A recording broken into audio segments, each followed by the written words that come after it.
Well students, once again welcome in our class. आज chemical kinetics के lecture number 4 में फिर से हम लोग बात करने वाले हैं factor affecting rate of reaction, जिसमें पिछले क्लास में हम लोगों ने बात किया था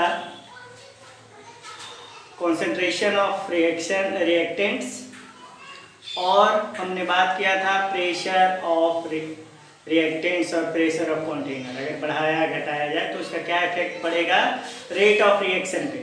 आज हम लोग बात करने वाले हैं रेट ऑफ रिएक्शन पे टेम्परेचर के बढ़ाने और घटाने से क्या इफेक्ट पड़ेगा। तो इन जनरल जैसे कि कॉन्सेंट्रेशन और प्रेशर का डायरेक्टली प्रोपोर्शनल होता है रेट ऑफ रिएक्शन, उसी तरह से टेम्परेचर का भी डायरेक्टली प्रोपोर्शनल होता है rate of reaction. Rate of reaction is directly proportional to temperature. That means क्या कि जैसे जैसे टेम्परेचर इंक्रीज किया जाएगा रेट ऑफ रिएक्शन बढ़ता चला जाएगा। अब ये रेट ऑफ रिएक्शन कैसे बढ़ता चला जाएगा इसके बारे में बात करेंगे। उसके पहले हम लिखेंगे यहाँ पे रेट ऑफ रिएक्शन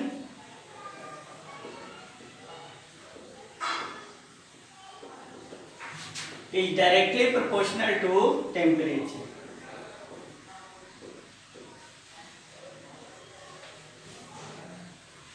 ये कैसे होगा इसको समझने की कोशिश करते हैं हम लोग। जैसे देखिए, मान लिया जाए कि हम लोग क्या करते हैं कि जैसे सपोज कीजिए कि एक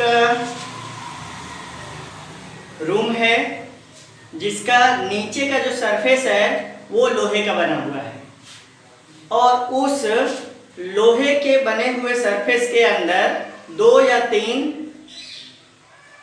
पर्सन को यानी व्यक्ति को रख दिया जाए और रखने के बाद क्या किया जाए कि धीरे धीरे करके उस लोहे के सरफेस को गर्म किया जाए। अब शुरुआत की अवस्था में आप क्या देखेंगे कि जब तक नीचे का सरफेस गर्म नहीं हुआ है तब तक क्या होगा, तीनों व्यक्ति आराम से उस रूम में रहेंगे, आराम से एक से दूसरे से बात करते रहेंगे। लेकिन धीरे धीरे जैसे जैसे नीचे का जमीन यानी सरफेस गर्म होता जाएगा वैसे वैसे क्या होगा कि उनको बेचैनी बढ़ेगी। मतलब कि वो फील करने लगेंगे कि नीचे से गर्म हो रहा है। वो पहले एक पैर उठाएंगे, फिर दूसरा पैर उठाएंगे, फिर दोनों पैर बारी बारी से उठाने लगेंगे। फिर भी अगर और ज़्यादा टेम्परेचर होता रहा तब वो क्या करेंगे कि भागने की कोशिश करेंगे, मतलब इससे बाहर निकलने की कोशिश करेंगे। लेकिन रूम तो बंद है तो बाहर तो निकल नहीं पाएंगे। तो क्या होगा कि वो तीनों व्यक्ति उसमें दौड़ना प्रारंभ करेंगे और जैसे जैसे दौड़ना प्रारंभ करेंगे, जैसे जैसे टेम्परेचर बढ़ता जाएगा वो ज़्यादा दौड़ेंगे और ज़्यादा दौड़ने के कारण एक दूसरे से ज़्यादा टकराएंगे और जब टकराएंगे तो क्या होगा, प्रोडक्ट का फॉर्मेशन होगा। क्योंकि कॉलिजन थ्योरी में हमने आपको बताया कि जितना ज़्यादा रिएक्टेंट मॉलिक्यूल्स आपस में टकराते हैं उतना ही ज़्यादा क्या होता है, प्रोडक्ट का फॉर्मेशन होता है। तो जितना ज़्यादा टकराएंगे उतना ज़्यादा उनके सर फटने की संभावना बढ़ जाएगी। तो उसी तरह से यहाँ पे समझिए कि होता क्या है कि जैसे मान लिया जाए कि एक कंटेनर है, ऐसे समझिए ये एक कंटेनर है और इस कंटेनर में रिएक्टेंट रखा हुआ है ए बी, यहाँ पे बी ए और यहाँ पे ए बी। अब देखिए ये जो रिएक्टेंट्स इस कंटेनर के अंदर है, ये रिएक्टेंट जब आपस में कोलाइड करेगा तभी क्या होगा, प्रोडक्ट का फॉर्मेशन होगा। अब देखिए नॉर्मल कंडीशन में क्या है कि बहुत स्लो रेट से ये आपस में कोलाइड कर रहे हैं और रिएक्शन बहुत धीरे धीरे हो रहा है। लेकिन जैसे सपोज कीजिए कि हम इसको गर्म करते हैं,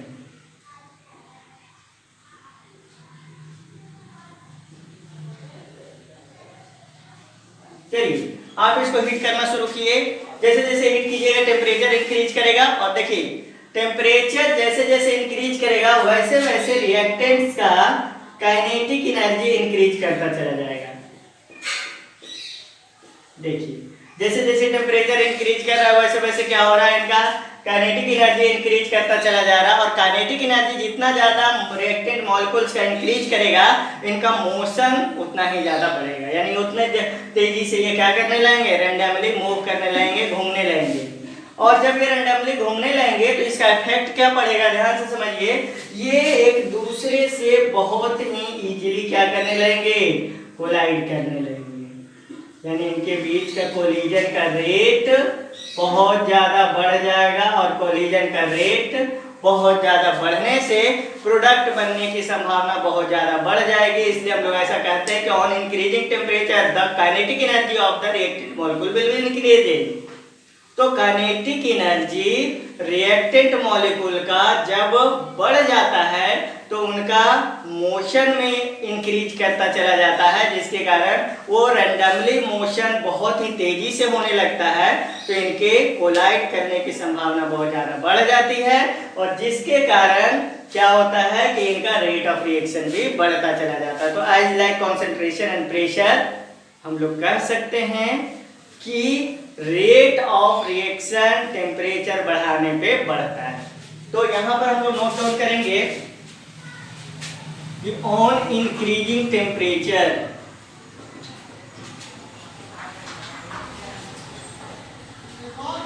of reactant molecule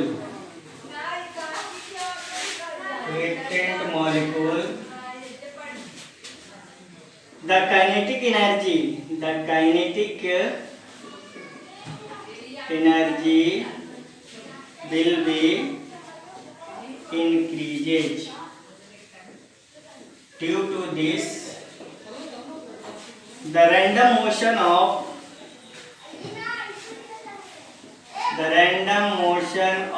reactant molecules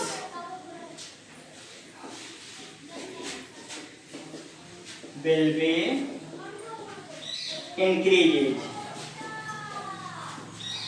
So possibilities of collision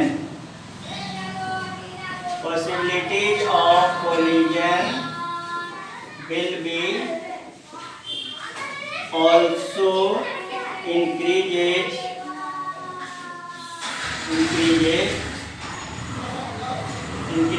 So rate of reaction will be increases. तो देखिए रेट ऑफ रिएक्शन यहाँ पे इंक्रीज कर गया। अब इसको एक एग्जांपल के माध्यम से हम लोग देखेंगे और इसको समझने की ये कोशिश करेंगे कि टेम्परेचर कोफिशिएंट एक ऐसा टर्म है जिसके आधार पर आपको ये समझ में आएगा कि आप चाहें तो किसी भी रिएक्शन के रेट को डबल कर सकते हैं। तो रिएक्शन के रेट को कैसे डबल किया जा सकता है, रिएक्टेंट के रेट को कैसे इंक्रीज किया जा सकता है, वहां पर एक टर्म आएगा टेम्परेचर कोफिशिएंट, इसके बारे में बात करेंगे। तो चलिए स्टूडेंट अब बात करते हैं किसके बारे में, टेम्परेचर कोफिशिएंट के बारे में। टेम्परेचर कोफिशिएंट क्या होता है? तो इन जनरल एक एग्जांपल के माध्यम से आप ऐसा समझिए कि जैसे देखिए एक कंटेनर है और इस कंटेनर में KMnO4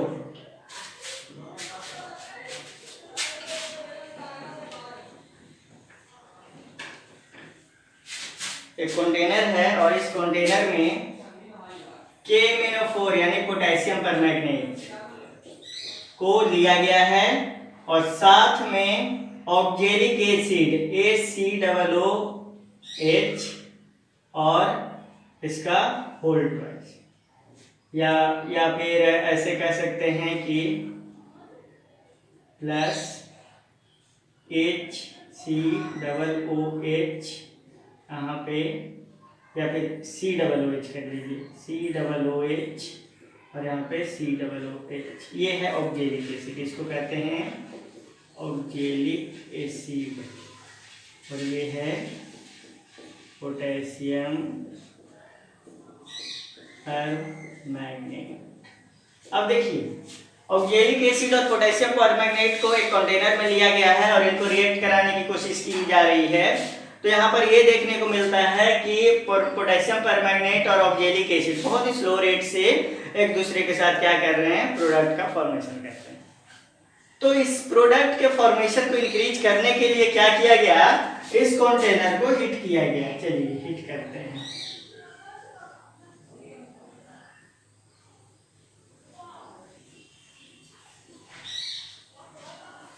इस कंटेनर को हीट कर रहे हैं। तो यहाँ पर ये देखा गया कि जैसे ही टेम्परेचर 10 डिग्री सेल्सियस इंक्रीज हुआ तो रेट ऑफ रिएक्शन जो है वो हो, यहाँ पर क्या हो गया कि rate of reaction will be double.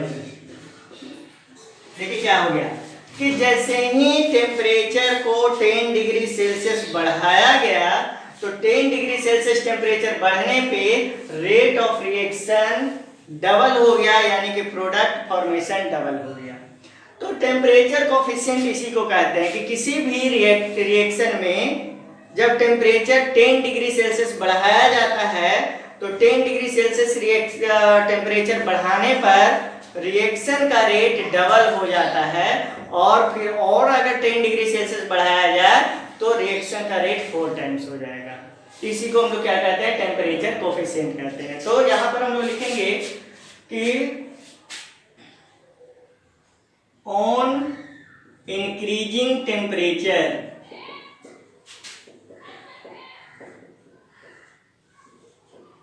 by 10 degree Celsius of a reaction, the rate of reaction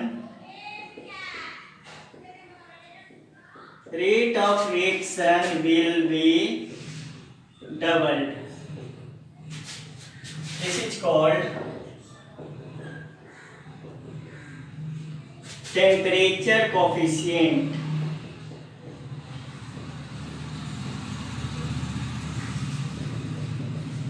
This is called temperature coefficient of the reaction.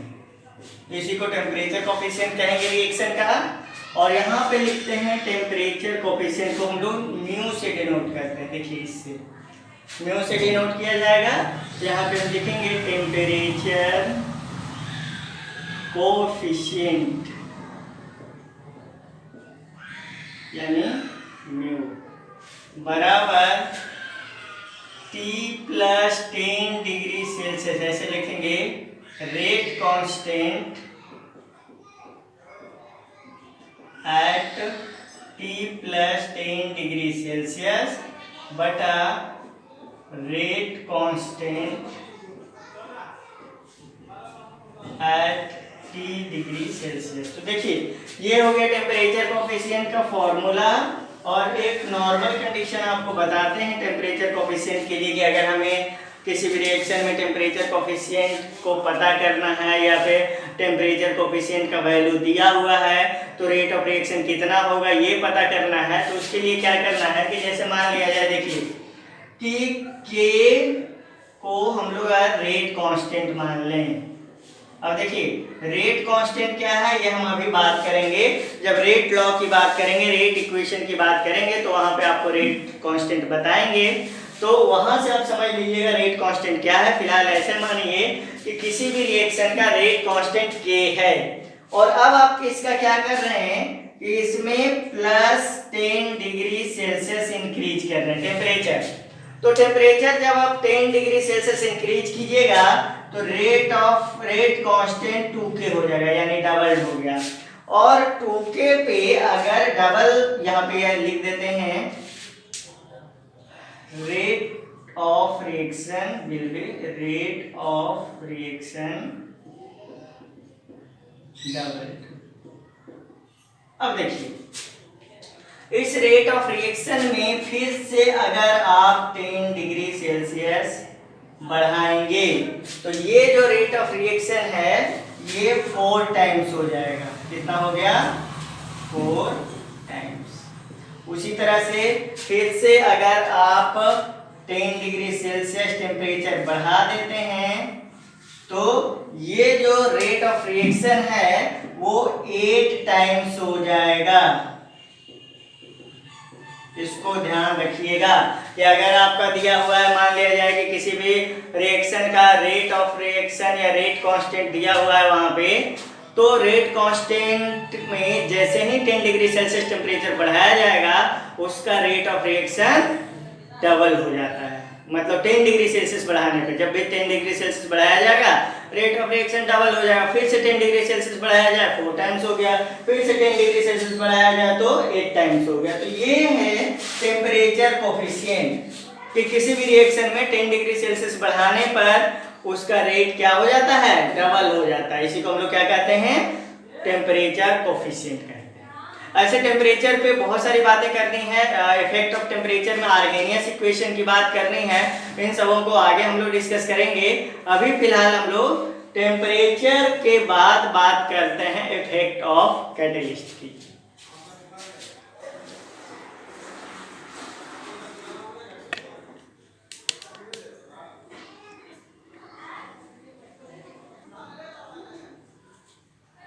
चलिए अब बात करते हैं हम लोग इफेक्ट ऑफ कैटलिस्ट की। सबसे पहले कैटलिस्ट क्या होता है, ऐसे तो आप लोग जानते हैं, लेकिन एक बार फिर से हम डिफाइन कर देते हैं कैटलिस्ट को। कैटलिस्ट के बारे में कहा जाता है द सब्सटेंस विच इंक्रीजेज और decreases rate of reaction but does not participate in chemical reaction are called catalyst।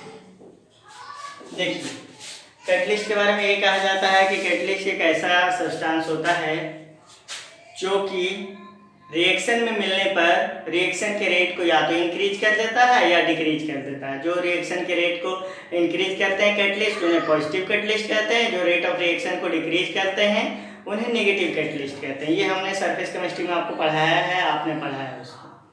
अब फिलहाल देखिए कि कैटलिस्ट के यूज करने पर रिएक्शन किस तरह से इफेक्टेड होता है इसके बारे में बात करेंगे। तो देखिए यहाँ पर ध्यान दीजिए कि मान लीजिए आपके पास एक कंटेनर है और इस कंटेनर में आपने क्या किया है, हाइड्रोजन गैस को लिया है और ऑक्सीजन गैस को लिया है। अब आप इन दोनों को कंटेनर में रख के इसको आप क्या कर रहे हैं कि प्रोडक्ट बनने का इंतजार कर रहे हैं। हाइड्रोजन गैस ऑक्सीजन गैस मिलकर वाटर का फॉर्मेशन करेगा, लेकिन जनरली देखा यह जाता है कि इन दोनों को काफी दिनों तक, कितने भी दिनों तक अगर एक साथ रख के कंटेनर में आप छोड़ देंगे तो प्रोडक्ट का फॉर्मेशन नहीं होगा। तो प्रोडक्ट का फॉर्मेशन नहीं हो रहा है, उसके लिए क्या करना पड़ेगा भाई, ये सोचने वाली बात है। तो प्रोडक्ट का फॉर्मेशन अगर नहीं हो रहा है यहाँ पे, तो उस प्रोडक्ट के फॉर्मेशन के लिए हम लोग क्या करते हैं कि इसमें एक सब्सटेंस ऐड करते हैं, पैलेडियम या प्लेटिनम भी ऐड कर सकते हैं। ऐसे जनरली पैलेडियम ऐड करते हैं, इसको पीडी कहते हैं। ये है पैलेडियम। अब पैलेडियम जैसे ही ऐड किया गया, क्या देखा गया कि ये प्रोडक्ट बहुत जल्दी जल्दी बनना शुरू हो गया। क्या मतलब क्या हो गया कि ये बहुत ही जल्दी जल्दी प्रोडक्ट का फॉर्मेशन करने लगा। तो किसके कारण प्रोडक्ट का फॉर्मेशन होने लगा, ड्यू टू पैलेडियम के कारण। तो ये पैलेडियम यहाँ पे क्या काम कर रहा है, पॉजिटिव कैटलिस्ट का काम कर रहा है, जो कि इस रिएक्टेंट को आपस में मिलाकर प्रोडक्ट बनने में मदद कर रहा है। तो एक बात ध्यान रखिएगा कि रेट ऑफ रिएक्शन कैटलिस्ट से अफेक्टेड होता है। कैटलिस्ट ऐड करने पर रेट ऑफ रिएक्शन इंक्रीज कर जाता है। तो यहां पे लिखेंगे हम लोग क्या कि rate of reaction is directly proportional to catalyst.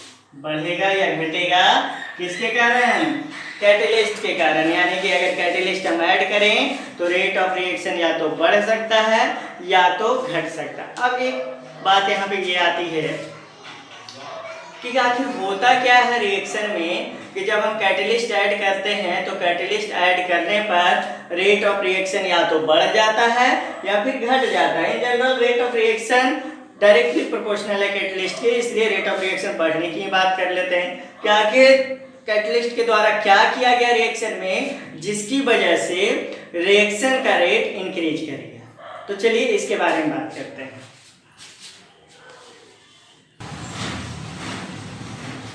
तो तो चलिए देखिए, इसको हम कुछ इस प्रकार से समझेंगे कि जैसे मान लिया जाए ये आपका एक ग्राफ बना हुआ है, ये टाइम है और ये क्या है यहाँ पे कंसंट्रेशन है,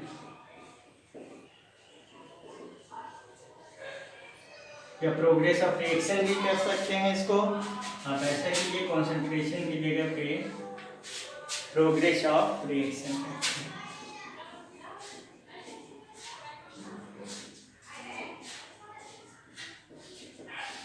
अब देखिए यहाँ पर क्या कंडीशन है कि यहाँ पर आपका क्या है, प्रोडक्ट है, मान लीजिए ए है और बी है, ये सॉरी प्रोडक्ट नहीं रिएक्टेंट है, और यहाँ पर बनना है ए बी क्या, प्रोडक्ट, और ये कुछ इस प्रकार से है, मतलब ऐसे आप समझिए कि यहाँ पर ऐसे समझिए कि एक गांव है, यहाँ पे ऐसे समझिए,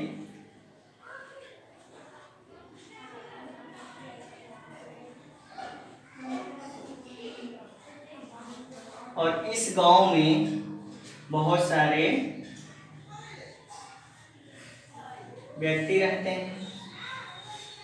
अब देखिए, और यहाँ पर बीच में क्या है, एक बड़ा सा माउंटेन, पहाड़ है, और यहाँ पर क्या है कि मार्केट है। ध्यान से समझिए कि ये क्या है कि यहाँ पर ये गांव है जिसमें कि लोग रहते हैं, और इस पहाड़ के बाद यहाँ पर मार्केट है। अब इन गांव वालों को मार्केट जाने के लिए पहले क्या करना पड़ता है कि इस पहाड़ को चढ़ना होता है। जब पीक पर आ जाते हैं, टॉप पर आ जाते हैं, तब फिर यहाँ से ये नीचे उतरते हैं और मार्केट जाते हैं। तो इस कंडीशन में ये जो यहाँ से यहाँ चढ़ रहे हैं, चढ़ने के बाद यहाँ पहुँच रहे हैं, इनको काफ़ी टाइम लग जाता है। मान के चलिए कि 4 घंटा का समय लग गया इनको यहाँ से पहाड़ को पार करके मार्केट तक पहुँचने। ये नॉर्मल कंडीशन है। अब कुछ क्या हुआ कि एक व्यक्ति, जैसे कि आपने दशरथ मान जी का नाम सुना होगा, जिन्होंने छेनी और हथौड़े के दम पे पहाड़ को काट कर रास्ता बनाया। उसी तरह से यहाँ पर हो सकता है कि आदमी छोड़ दीजिए, गवर्नमेंट के द्वारा इस पहाड़ पर एक रास्ता बना दिया गया कुछ इस तरह से। अब देखिए, जैसे ही ये नया रास्ता बना है, अब यहाँ के व्यक्तियों को देखिए, अब यहाँ के व्यक्तियों को पहाड़ पार करके इस मार्केट तक जाने के लिए बहुत ही कम समय की जरूरत पड़ रही है। अब ये इनको नया रास्ता मिल गया। इस नए रास्ते की मदद से ये अब आसानी से मार्केट तक पहुंच जा रहे हैं। तो क्या हो गया कि इनका ये जो समय लगता था पहाड़ को पार करके जाने में, वो समय काफी घट गया और इन्हें ज्यादा आराम हुआ। अभी आराम से मार्केट तक जा सकते हैं। तो यही काम करता है हमारा कैटलिस्ट। कैटलिस्ट क्या करता है कि एक नया पथवे तैयार करता है, एक नया रास्ता तैयार करता है। और नया रास्ता तैयार करने पर होता क्या है, जैसे देखिए, ये जो यहाँ पर रिएक्टेंट से प्रोडक्ट तक जाने का ये एक नया रास्ता तैयार हो गया, new root with the help of catalyst.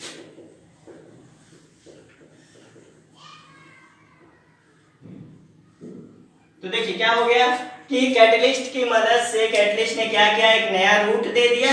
और नया रूट देने के कारण क्या हो गया कि इनका प्रोडक्ट अब आसानी से बनने लगा। तो यहां पर हुआ क्या, ध्यान से समझिएगा कि रिएक्टेंट को प्रोडक्ट में बदलने के लिए यहां तक पहुंचने की जरूरत थी, और इस पोजीशन को कहते हैं ट्रांजिशन स्टेट। तो ट्रांजिशन स्टेट पे पहुंचने के लिए इनको बहुत ज्यादा एनर्जी की जरूरत होती थी, जिसके कारण ये क्या करते थे कि प्रोडक्ट बनाने में काफ़ी टाइम लग रहा था और इजीली प्रोडक्ट नहीं बन रहा था। लेकिन हो क्या रहा है कि जैसे ही हम यहाँ पे क्या ऐड कर रहे हैं, कैटेलिस्ट, कैटेलिस्ट जैसे ही ऐड किया जा रहा है तो ये क्या कर रहा है कि ट्रांजिशन स्टेट के बनने के प्रोसेस को इजी कर दिया इसने। और इजी करने के कारण क्या हो गया कि एक नया रूट प्रोवाइड हो गया और इस नए रूट से अब प्रोडक्ट बहुत जल्दी जल्दी बनने लगा। तो ये काम होता है कैटलिस्ट का। वो क्या करता है, प्रोडक्ट फॉर्मेशन के पाथवे को चेंज कर देता है, नया एक रूट प्रोवाइड कर देता है जिस नए रूट से प्रोडक्ट इजीली बनने लगते हैं और रेट ऑफ रिएक्शन इंक्रीज कर जाता है। तो इसे हम कहते हैं ट्रांजिशन स्टेट। और ये जो जिस एनर्जी के कारण ये यहां से प्रोडक्ट में बदलते हैं उस एनर्जी को हम लोग कहते हैं एक्टिवेशन एनर्जी। अब देखिए एक्टिवेशन एनर्जी क्या है, यहाँ पे डिस्कस नहीं करेंगे हम। एक्टिवेशन एनर्जी के बारे में जब आर्हेनियस थ्योरी की बात करेंगे तो वहां पे हम जनरली एक्टिवेशन एनर्जी को एक्सप्लेन करेंगे। फिलहाल इतना समझिएगा कि रिएक्टेंट को ट्रांजिशन स्टेट में बदलने के लिए जिस एनर्जी की आवश्यकता होती है उसे हम एक्टिवेशन एनर्जी कहते हैं। और देखिए ये आदमी अगर यहाँ चढ़ गया तो इजीली उतर भी जाएगा। उसी तरह से अब ये क्या करता है कि ये आसानी से प्रोडक्ट में बदल देता है। तो यहाँ पर ध्यान दीजिएगा कि ये जो एक्टिवेशन एनर्जी का गैप है, इस एक्टिवेशन एनर्जी को ही कम कर दिया। मतलब कि ये इंसान को यहाँ पर टॉप पे पहुंचने के लिए जितना एनर्जी का जरूरत था उस एनर्जी को ही इसने कम कर दिया। अभी आसानी से यहाँ पहुंच के मार्केट पहुंच जा रहा है।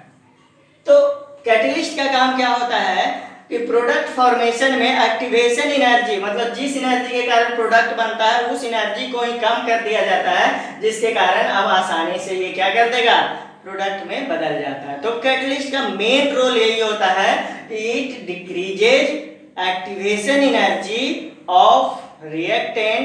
Due to this reactant can easily convert into product by which the rate of reaction will be increased। जिसके कारण क्या हो रहा है कि रेट ऑफ रिएक्शन इंक्रीज करता चला जा रहा है। तो चलिए यहाँ पर हम अब इसके बाद आपको समझ में आ गया होगा कि कैटलिस्ट का क्या रोल है। तो चलिए कैटलिस्ट के बारे में नोट करते हैं। यहाँ पे कैटलिस्ट के बारे में यहाँ पे लिखेंगे कैटलिस्ट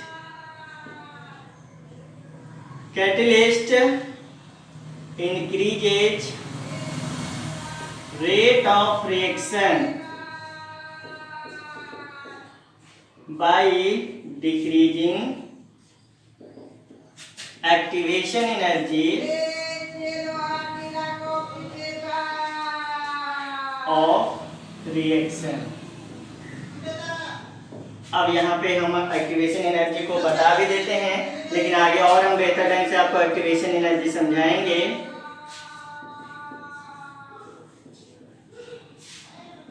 एक्टिवेशन एनर्जी को डिफाइन कर लेते हैं। यहाँ पे लिखेंगे the required energy, the energy required, the amount of energy which requires the amount of energy which requires to convert, ऐसे लिखिए the amount of energy of reactant which requires to convert into products are called activation energy. तो वह energy जो कि reactant को product बनने के लिए जरूरी होता है उसी एनर्जी को कौन सा एनर्जी कहते हैं, एक्टिवेशन एनर्जी कहते हैं। और इस एक्टिवेशन एनर्जी को EA से डिनोट किया जाता है। तो चलिए इसको एक्टिवेशन एनर्जी को और डिटेल्स में हम लोग बात करेंगे जब आर्हेनियस इक्वेशन की बात करेंगे। अभी फिलहाल factor affecting rate of reaction हमारा यहाँ पे कंप्लीट होता है। अब इसके बाद हम लोग बात करेंगे मॉलिक्यूलरिटी ऑफ रिएक्शन।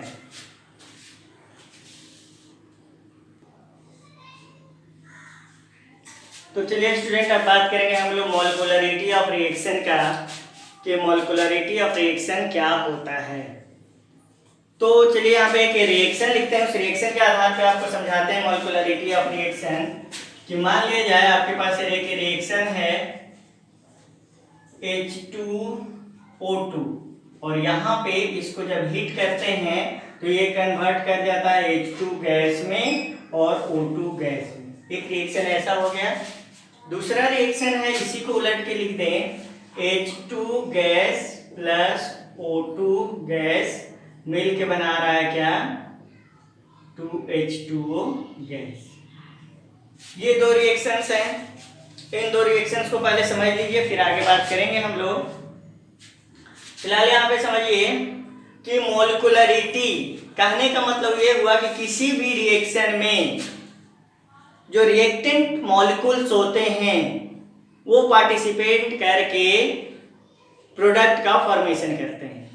तो वैसे मॉलिक्यूल्स, रिएक्टेंट वैसे मॉलिक्यूल्स जो पार्टिसिपेट करके प्रोडक्ट में कन्वर्ट होते हैं, उन रिएक्टेंट मॉलिक्यूल्स को ही मॉलिक्यूलरिटी कहते हैं। मतलब कितने मॉलिक्यूल आपस में रिएक्ट करके प्रोडक्ट का फॉर्मेशन कर रहे हैं, उसी को हम लोग रिएक्शन का मॉलिक्यूलरिटी कहते हैं। जैसे फॉर एग्जांपल आप यहाँ पे ऐसे समझिए कि ये जो रिएक्शन है, इस रिएक्शन में ये आपका क्या है, रिएक्टेंट है, और हमें प्रोडक्ट से यहाँ मतलब नहीं है, हमें सिर्फ और सिर्फ किससे मतलब है, रिएक्टेंट से।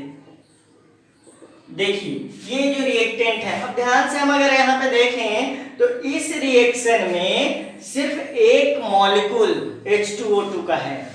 तो एक ही मॉलिक्यूल हीट करने पे H2 और O2 में कन्वर्ट कर रहा है। इसका मतलब क्या हो गया कि इसका मॉलिक्यूलरिटी कितना हो जाएगा, 1 हो जाएगा। देखिए मॉलिक्यूलरिटी इक्वल टू 1, तो इसका मॉलिक्यूलरिटी कितना हो गया भाई, 1 हो गया।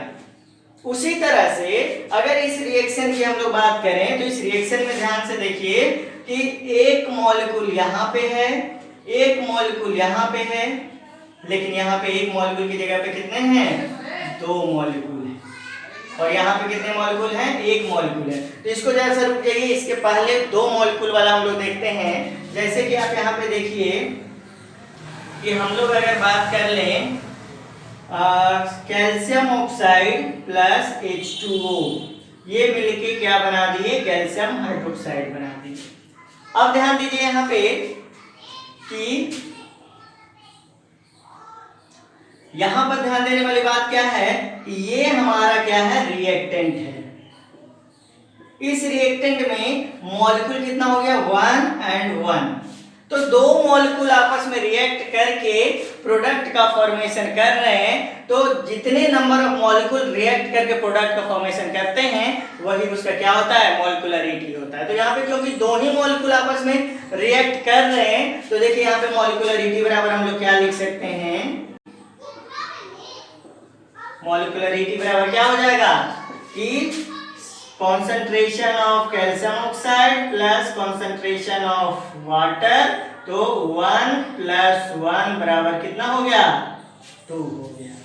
तो इसका मतलब क्या हो गया कि मॉलिक्यूलरिटी डिपेंड करता है number of molecule of reactant पे, जो कि आपस में पार्टिसिपेट करके किसका फॉर्मेशन करते हैं, प्रोडक्ट का फॉर्मेशन करते हैं। अब इसी तरह से देखिए अगर हम इसके मॉलिक्यूलरिटी की बात करें इस रिएक्शन की, तो देखिए मॉलिक्यूलरिटी बराबर क्या लिखेंगे, तो यहाँ पर देखिए H2 कितना है, 2 मॉलिक्यूल प्लस O2 कितना है, 1 मॉलिक्यूल बराबर कितना हो गया, 3, यानी कि इस रिएक्शन का मॉलिक्यूलरिटी 3 हो गया। तो ध्यान रखिएगा मॉलिक्यूलरिटी जब भी फाइंड करना होगा तो आप रिएक्टेंट मॉलिक्यूल को देखेंगे, रिएक्टेंट मॉलिक्यूल के नंबर को काउंट करना है। जितने भी नंबर में रिएक्टेंट मॉलिक्यूल रहेंगे, वही रिएक्टेंट मॉलिक्यूल को ऐड करने पर आपको क्या मिल जाएगा, मॉलिक्यूलरिटी मिल जाएगा। तो अब हम चलिए यहाँ पे डिफाइन कर लेते हैं मॉलिक्यूलरिटी को। यहाँ पे मॉलिक्यूलरिटी के बारे में लिखेंगे the number of reactant molecules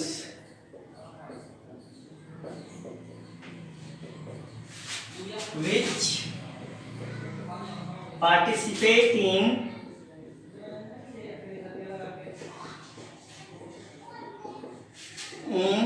chemical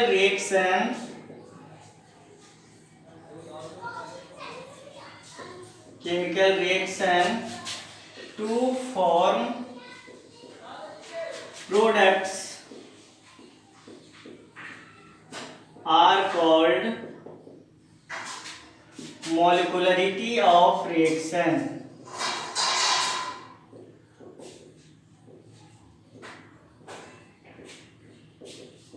तो देखिए ये हो गया मॉलिक्युलरिटी ऑफ रिएक्शन.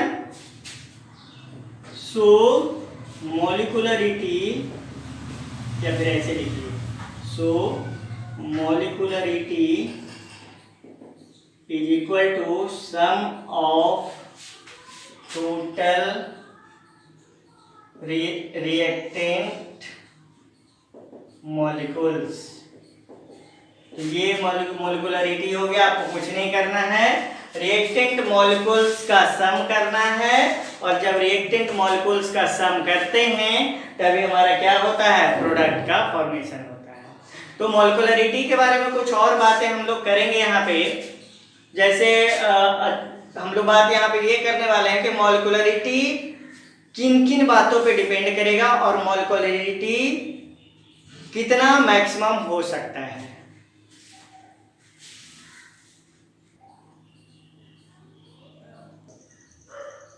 अब देखिए मॉलिक्युलरिटी को आप कुछ ऐसे समझ सकते हैं. जैसे देखिए कि मान लिया जाए एक कंटेनर है, इस कंटेनर में ए एक रिएक्टेंट है, ठीक है, और ये बी दूसरा रिएक्टेंट है. अब ये दोनों रिएक्टेंट आपस में जब कोलाइड करेंगे तो क्या होगा, प्रोडक्ट का फॉर्मेशन होगा. ठीक है, तो इस कंडीशन में हम लोग क्या बोलेंगे कि इसकी मॉलिक्युलरिटी 1 है.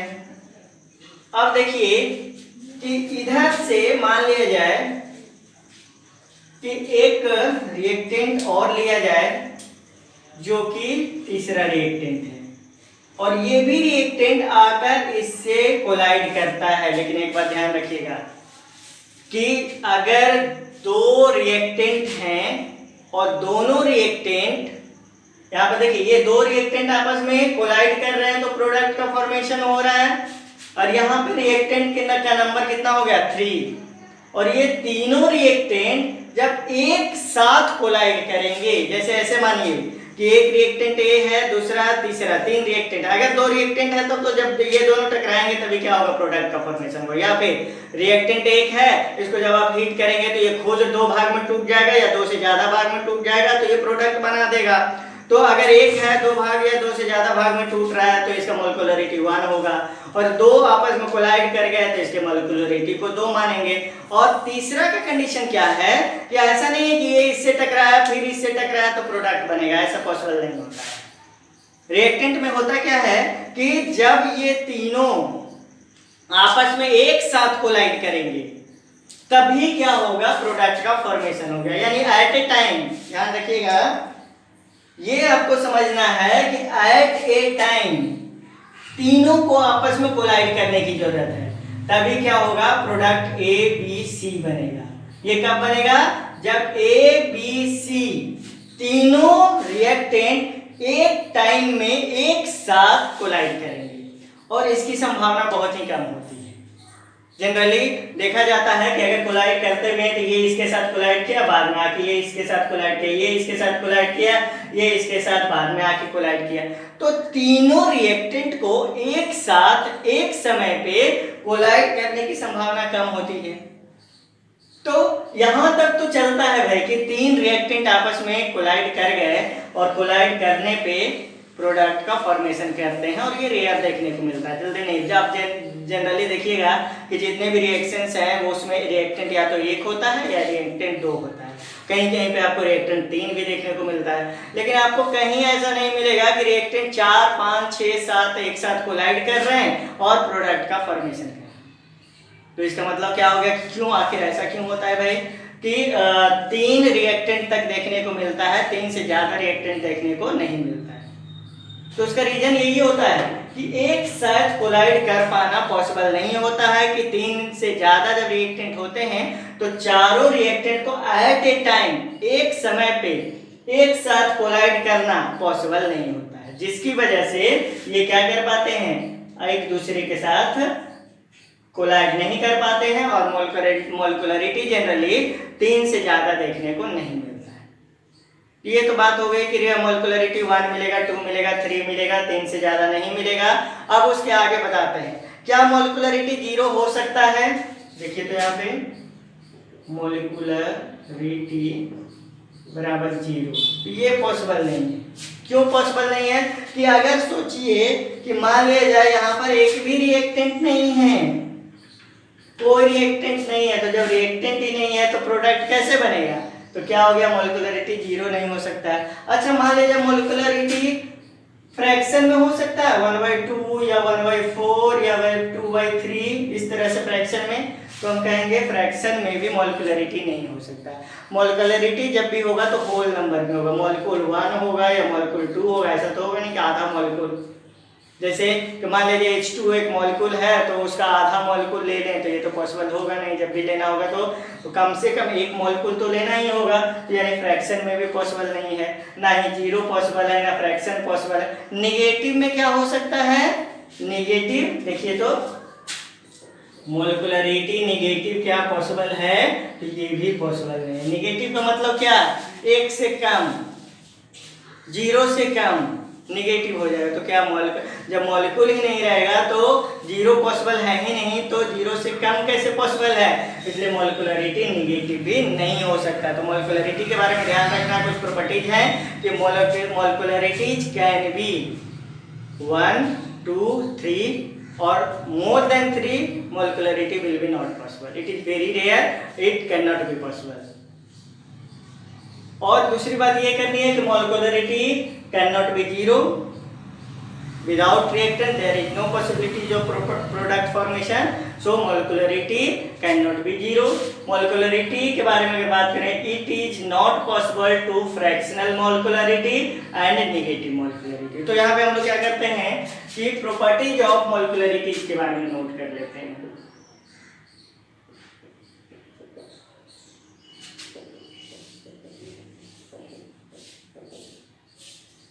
चलिए प्रॉपर्टीज ऑफ मॉलिक्यूलरिटी के बारे में बात कर लेते हैं। सबसे पहला बात यहाँ पे ये करेंगे, molecularity can be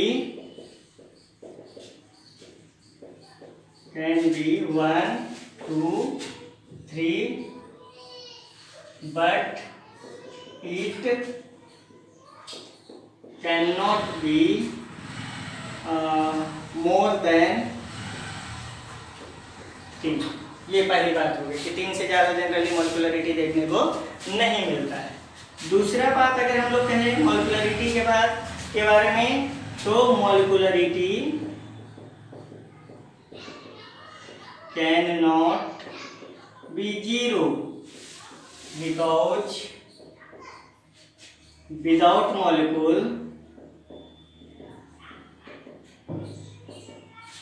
molecule of reactant product does not forms। तो विदाउट रिएक्टेंट मॉलिक्यूल के प्रोडक्ट बन ही नहीं सकता है। अब तीसरी बात करते हैं। अब यहाँ पे मॉलिक्यूलरिटी के बारे में तीसरी बात करें तो क्या होगा, molecularity can not B fractional and 0।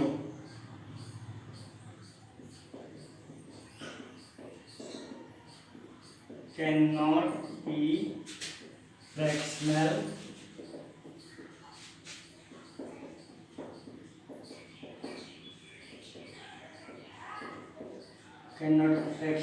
और 0। चलिए ये तो मॉलिक्यूलरिटी की बातें हो गई। और एक क्वेश्चन है आपके लिए एग्जाम्पल में कि आपको बताना है इसका molecularity, find molecularity. Find molecularity में आप फाइंड कीजिए CH3COOH प्लस NaOH बना रहा है CH3 COONA+H2O। इसका ना आपको क्या करना है, मोलिकुलरिटी फाइंड करना है। और इसका मोलिकुलरिटी फाइंड करके आप कमेंट बॉक्स में जाके इसका आंसर दीजिए।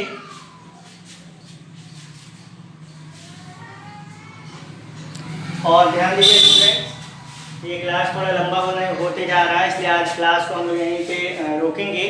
आज आप लोग मोलिकुलरिटी के बारे में सीखें, इसको अच्छे से पढ़िए, समझने की कोशिश कीजिए। अगर कहीं पे कोई डाउट हो तो आप कमेंट कर सकते हैं। और वैसे बच्चे जो अभी तक चैनल को नहीं सब्सक्राइब किए हैं, सब्सक्राइब भी कर दीजिएगा। और वीडियो अगर आपको अच्छा लगे तो उसे लाइक कर दीजिएगा। तो चलिए स्टूडेंट, आज के लिए इतना ही।